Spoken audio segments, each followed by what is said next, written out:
Olá, tudo bem? Como vocês estão? Tranquilos? Professor Carlos Evangelista, especialista em direito militar, e aqui estamos para mais uma aula de regulamento disciplinar da Polícia Militar, o famigerado RDPM. Na aula passada, nós estudamos sobre a demissão, lembra?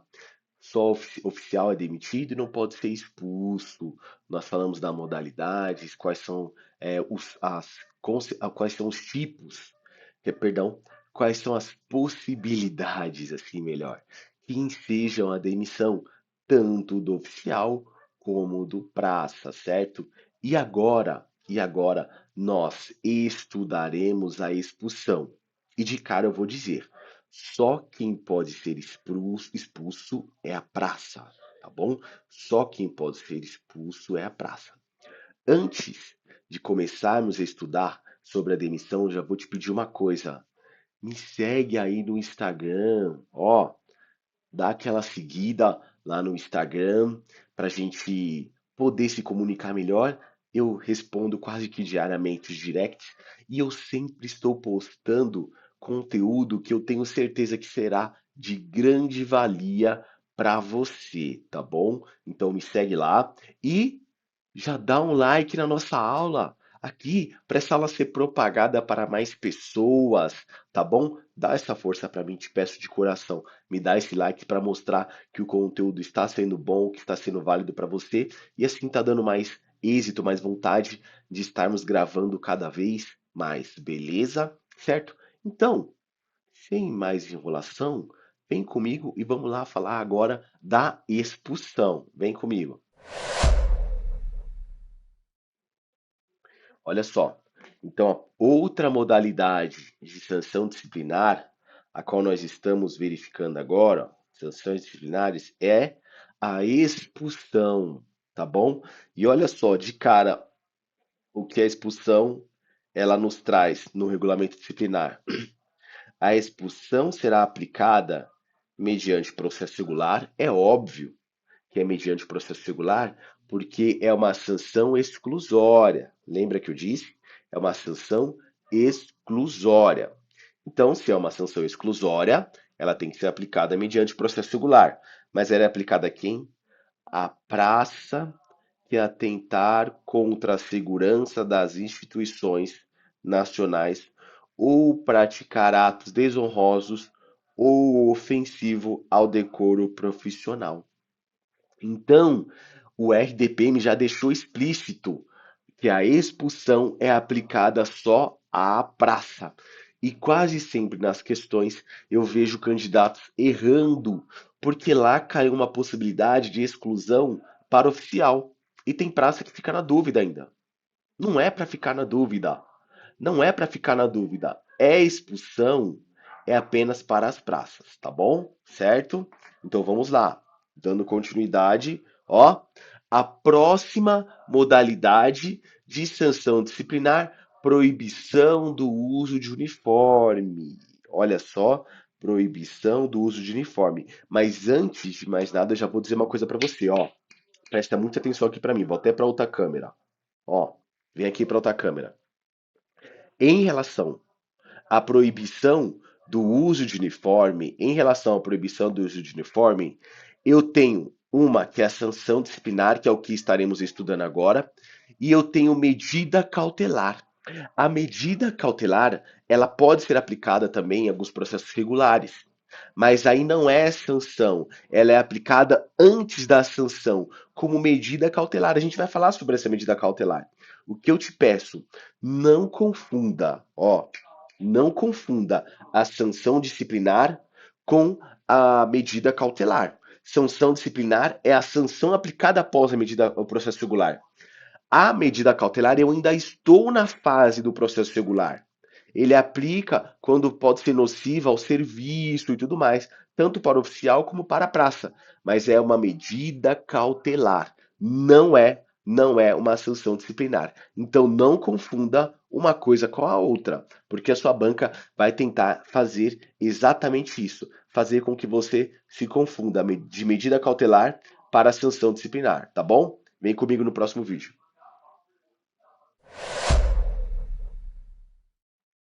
Então vem cá, olha só, ainda na proibição do uso de uniforme, ó, quando que será aplicada essa sanção disciplinar? Sanção, tá? Será aplicada, olha só, temporariamente. Primeira coisa que você precisa entender, a sanção de proibição do uso de uniforme, ela é aplicada temporariamente, não é para sempre. Então, se vier na sua alternativa, na sua prova, que ela é aplicada para sempre, você sabe que não. Ela é aplicada temporariamente, tá bom? A quem que ela é aplicada? Ó, ao inativo que atentar contra o decoro ou dignidade policial militar até o limite de 1 ano. Então, duas coisas, olha só, é um parágrafo, é um artigo muito pequeno, só que explica demais. Primeiro, ela é uma sanção disciplinar, não se confundindo com a medida cautelar. Outra coisa, ela é aplicada temporariamente. A quem? Ao inativo, tanto oficial quanto a praça, que atentar contra o decoro ou a dignidade policial militar. Por quanto tempo? Até o limite de 1 ano. Até o limite de 1 ano. Pronto.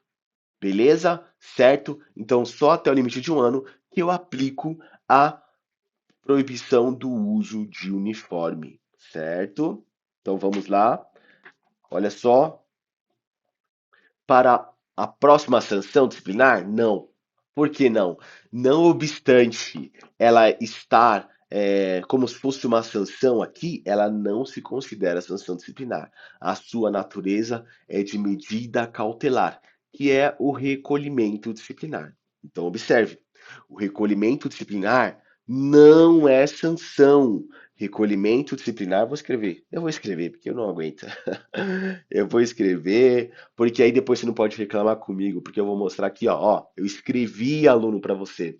Eu falo isso brincando, mas diversas vezes em sala de aulas, em simulados, a gente explica, mas eu sei, é difícil estudar, né? São muitas coisas e às vezes o aluno acaba confundindo. Então eu prefiro escrever, porque aí, como eu disse já em aulas passadas, você está fazendo o estudo ativo. Não é aquele que você só está ouvindo, é aquele que você está ouvindo e está escrevendo. Esse, sem sombra de dúvidas, comprovado pela neurociência, é o melhor tipo de estudo que há, tá bom? Então, ó, recolhimento, ó,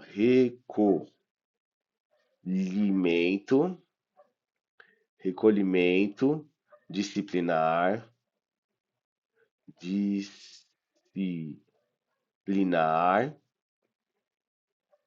certo? Aí eu vou colocar aqui, ó, assim, ó, em vermelho. Ó, não é sanção. Ó, bem claro, ainda vou passar uma marca-texto para não ter dúvidas, ó.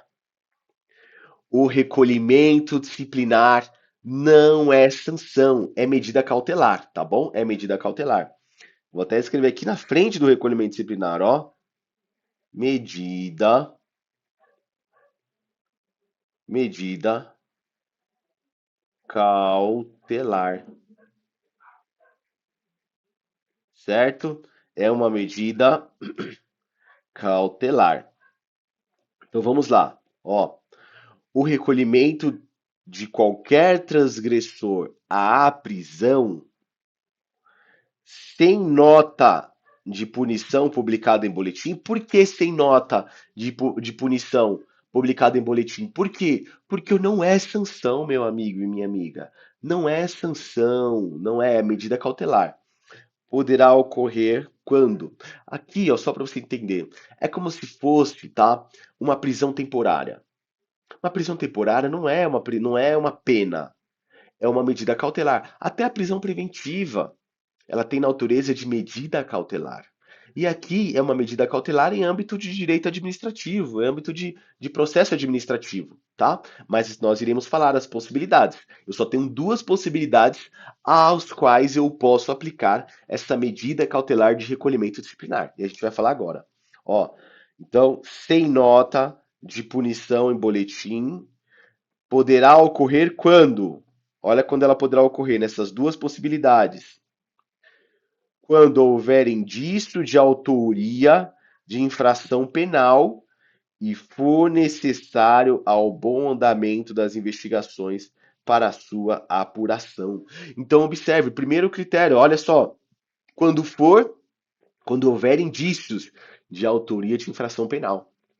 Observe, na sua prova, já sei, eles vão colocar que quando houver indício de transgressão disciplinar. E não é quando houver indícios de transgressão disciplinar. É quando houver indícios de infração penal. Infração penal. Se eu estiver indícios de transgressão disciplinar, não há que se falar em recolhimento disciplinar. Mas observe, obviamente, quando eu estou falando em infração penal, eu também estou falando de uma possibilidade de transgressão disciplinar, tá? Então, é o que eu disse em aulas passadas. Se eu tenho um crime, consequentemente eu tenho uma transgressão disciplinar. O contrário não é verdade. Não é o fato de eu ter uma transgressão disciplinar que eu também posso incidir de crime, tá bom? No entanto, se eu só tenho transgressão disciplinar, eu não posso nem cogitar a possibilidade do recolhimento disciplinar. Ah, é só transgressão isso daqui. Vamos recolher disciplinarmente. Não, não pode. Então, um dos critérios para que haja o recolhimento disciplinar, um dos critérios é indícios de autoria de infração penal. E se for necessário, para o bom andamento das investigações para a sua apuração, tá bom? E qual que é o outro critério? Ó, quando for necessário para a preservação da ordem e da disciplina policial militar, especialmente se o militar do Estado mostrar-se agressivo, embriagado ou sob efeito de substância entorpecente. Então, neste caso, se o militar se mostrar agressivo para a preservação da ordem pública, embriagado ou sobre ação de substância entorpecente, também poderá ser aplicada a medida cautelar de recolhimento disciplinar, tá bom? Vamos lá, dando continuidade. Ainda sobre o recolhimento disciplinar, olha só, são autoridades, são autoridades competentes para determinar o recolhimento disciplinar aquelas elencadas no artigo 31 deste regulamento. Nós iremos falar ainda quais são as autoridades do artigo 31, tá bom? As decisões de aplicação do recolhimento disciplinar serão sempre fundamentadas e comunicadas ao juiz corregedor da Polícia Militar, da Polícia Judiciária Militar. Olha só, então vem comigo, ó. As decisões de aplicação de recolhimento disciplinar serão sempre fundamentadas e comunicadas ao juiz corregedor da Polícia Judiciária Militar, certo? E aqui, ó, o militar do Estado preso nos termos deste artigo poderá permanecer nessa situação pelo prazo máximo de 5 dias. Falou-se em recolhimento disciplinar, você tem que lembrar qual o prazo máximo? 5 dias. 5 dias. 5 dias, tá bom? Falou o recolhimento disciplinar, prazo máximo, ó. Vamos ver se vai, dá pra ver aqui. Dá pra ajeitar na câmera. Ó, 5 dias. Beleza? Falou-se recolhimento disciplinar, prazo máximo 5 dias. Beleza, certo? Olha só. Ainda sobre recolhimento disciplinar. As decisões de aplicação do recolhimento disciplinar serão sempre fundamentadas, isso daqui eu já falei, o slide duplicou, tá bom? Então agora nós iremos falar sobre a comunicação disciplinar. O que é comunicação disciplinar? Que tantos militares têm dúvida. Professor, sou soldado, eu posso comunicar um sargento? Posso comunicar um oficial? Não, não. Aí tem outro mecanismo, tá? Então agora, saindo das sanções disciplinares, nós iremos estudar as comunicações disciplinares. Muito importante esse tema também. Mas primeiro eu vou te pedir encarecidamente, senta o dedo no like aí, sem dó, vai lá, dá diversos likes para comprovar, né, a nossa efetividade nesse conteúdo e assim esse conteúdo está sendo propagado para mais pessoas, tá certo? E também me siga aqui nas redes sociais, no Instagram. Isso é muito importante para nós e para você também, porque quase que diariamente eu tenho postado diversos conteúdos que eu tenho certeza que serão de grande valia para você, tá bom? Então, sem mais delongas, vamos lá falar sobre a comunicação disciplinar, sobre a comunicação disciplinar. Então, olha só, qual o conceito? A comunicação disciplinar dirigida à autoridade policial militar competente destina-se a relatar, olha só, a relatar uma transgressão disciplinar cometida por subordinado hierárquico. Olha só que interessante, só nisso daqui eu já falo. Então, a comunicação disciplinar ela é dirigida à autoridade policial competente. Então, a pessoa, o militar, ele faz a comunicação disciplinar comunicando, o próprio nome já diz. Eu estou comunicando ao Senhor, eu estou comunicando a Vossa Excelência, Vossa Senhoria, um ato praticado por um subordinado. Então, o subordinado é meu e automaticamente também da autoridade a qual eu estou comunicando. Só que, primeira coisa, a comunicação disciplinar, ela é sempre feita por um superior hierárquico em relação ao subordinado. Ela é feita por um superior hierárquico em relação ao subordinado, certo? Então não há que se falar em comunicação se a pessoa é superior a você. Você não comunica, aí você representa, mas a gente vai chegar na representação, tá? Mas primeira coisa que você precisa entender, a comunicação disciplinar, ela é feita para um superior, mas relatando fato de um subordinado, subordinado daquele que é o comunicante. Eu sou sargento da Polícia Militar. Eu serei o comunicante e estou comunicando um ato de um subordinado e comunico ao superior hierárquico, tá bom? Perfeito? Então, olha só, característica, certo? Ó, cometida por subordinado. Então, vou até fazer um desenho aqui, só para ficar melhor, para melhor compreensão. Então, eu tenho aqui, ó, uma escala, certo? Tem uma escala, ó. Esse é o comunicante. Ó, comunicante. Esse é um comunicante, certo? Vou até arrumar aqui, ó, pra ficar mais bonitinho. Esse é o comunicante. E ele vai fazer a comunicação, ó, para um superior dele, certo?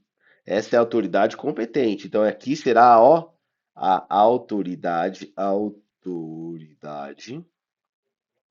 competente.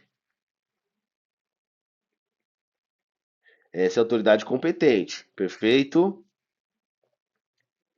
E ele está relatando o ato de quem? Do subordinado. Ó, ele está relatando o ato de quem? Do subordinado, certo? Ó que legal. Ele está relatando um ato de um subordinado. Aqui, vermelho. Tá vendo? Ele está relatando o ato de um subordinado. Aqui é a comunicação. Aqui será, então, a comunicação disciplinar. Comunicação.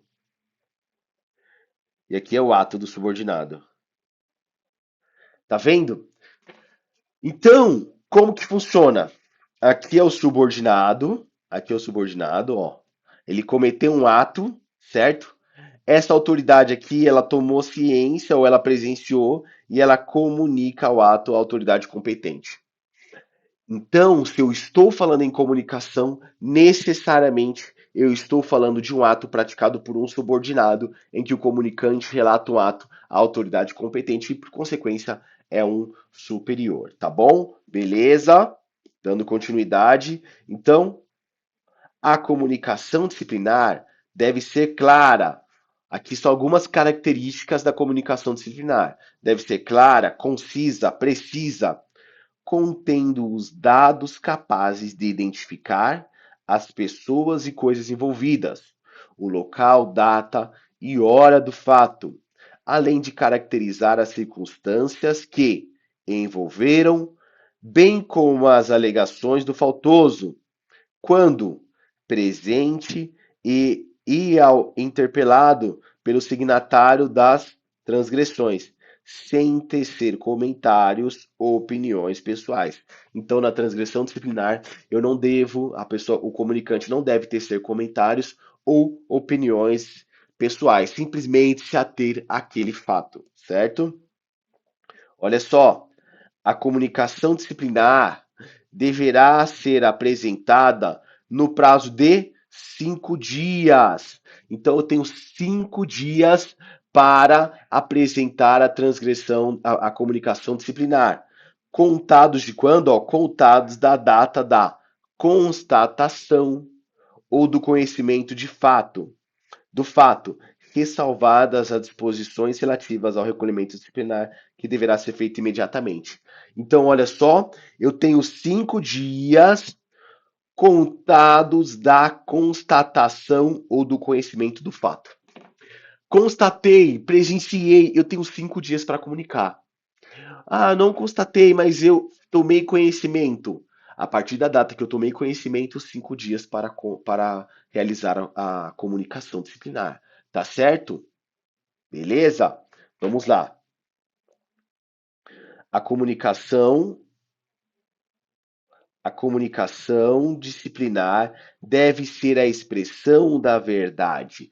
Deve ser a expressão da verdade. Não é que ela é a verdade, mas ela deve. Essa é uma obrigação do comunicante, tá bom? Deve sempre expressar a verdade, cabendo à autoridade competente encaminhá-la ao acusado para que, por escrito, manifeste-se preliminarmente no prazo de 3 dias sobre os fatos. Então aqui eu já estou falando também olha, da manifestação, manifestação,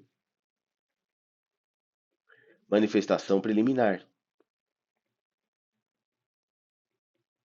pre, preliminar, certo? Também já estou falando da manifestação preliminar. Só que observe, olha só, sobre a manifestação disciplinar. Ela é obrigatória? Não. Porque ela é parte do exercício de defesa. E lembrando lá do Nemo Tenentus Litigere, ninguém é obrigado a se descobrir, né, a produzir prova contra si mesmo, até mesmo uma extensão do direito ao silêncio na Constituição, previsto também na Convenção Americana de Direitos Humanos, a pessoa ela pode se manter silente. Hoje o entendimento é que não deve ser feita uma ordem de serviço para para a manifestação preliminar. Porque se eu faço uma ordem de serviço, é obrigatório e eu não sou obrigado a cumprir. Tá bom? Então, a manifestação preliminar, ela não é obrigatória para a parte do acusado. E ela também não é obrigatória para a parte da autoridade competente. Porque vocês vão ver aqui, está escrito, que se ele já tiver convicção do cometimento da transgressão disciplinar, ou tiver presenciado, ou for contra ele não precisa suscitar a manifestação preliminar. Não precisa pedir que a pessoa se manifeste preliminarmente, tá? Então ela não é indispensável a manifestação preliminar. Mas lembrando, o acusado ele tem 3 dias, ó. Então vamos lá. Olha só, diz aqui, para que por escrito o acusado se manifeste preliminarmente no prazo de 3 dias. 3 dias, então o acusado terá para se manifestar preliminarmente. Peraí, o acusado ele não se manifestou preliminarmente nesse prazo de 3 dias. Vai ser comunicado desse fato também? Não. Acabei de dizer, por ser uma linha de defesa, por ser um instrumento de defesa, tá? Um meio de prova, sim, mas também é um instrumento de defesa. Então, não é obrigatório a manifestação preliminar, certo? Aí vem, conhecendo da manifestação preliminar, considerando praticada a transgressão, a autoridade competente elaborará o termo acusatório, o famoso TA. Esse é o TA, que vai conter a acusação. Com as razões de fato e de direito, para que o militar do Estado possa exercitar por escrito o seu direito à ampla defesa e o contraditório no prazo de 5 dias. Olha só, observem, vem comigo. Olha só, o termo acusatório é a acusação em si, por ter tal, na data tal, feito isso, isso e isso. Já houve um enquadramento lá em uma das transgressões do artigo 13, parágrafo único, ou se for genérica, não estando lá, mas já houve essa acusação, se é grave, médio ou leve, tá bom? E aí teve a manifestação preliminar ou não teve, e inicia-se o procedimento disciplinar, com a ampla defesa e o contraditório e todos os direitos de um processo administrativo. Tá bom? É isso aí. E a defesa será aplicada, depois ele diz, né, por escrito, seu direito à ampla defesa após 5 dias. Aqui é só depois da audiência, tá? Certo? Quando é a apresentação dos memoriais. Então, aqui, dando continuidade, estando a autoridade, olha só que importante essa parte, é o que eu disse sobre a manifestação preliminar. Estando a autoridade convencida do cometimento da transgressão, providenciará o enquadramento disciplinar, mediante nota de culpa, ou, se determinar outra solução, deverá fundamentá-la por despacho nos autos, tá bom? Ó, aqui sobre a manifestação preliminar. Poderá ser dispensada a manifestação preliminar. É o que eu disse, ela não é um ato obrigatório. Quando a autoridade competente tiver elementos de convicção suficiente para a elaboração do termo acusatório, devendo estar devendo esta circunstância constar do respectivo termo, tá bom? Então, quando for dispensada a manifestação preliminar, ela vai vir lá no termo acusatório. Dispensada a manifestação preliminar conforme tal. Por quê? Porque a autoridade competente já tem todos os elementos de convicção de que, de fato, aquela transgressão aconteceu. Então, ele não precisa pedir a manifestação preliminar. A solução. Da solução, então, eu vou deixar para o próximo, na próxima aula, para nós não nos estendermos muito nessa aula aqui. Ok, meus amigos e minhas amigas? Olha só, não se esqueça, me siga lá nas redes sociais, lá no Instagram. Diariamente eu tenho postado muito conteúdo que será válido para você e já dá aquele joinha para o professor aqui ficar feliz. Senhoras e senhores, até mais e um forte abraço.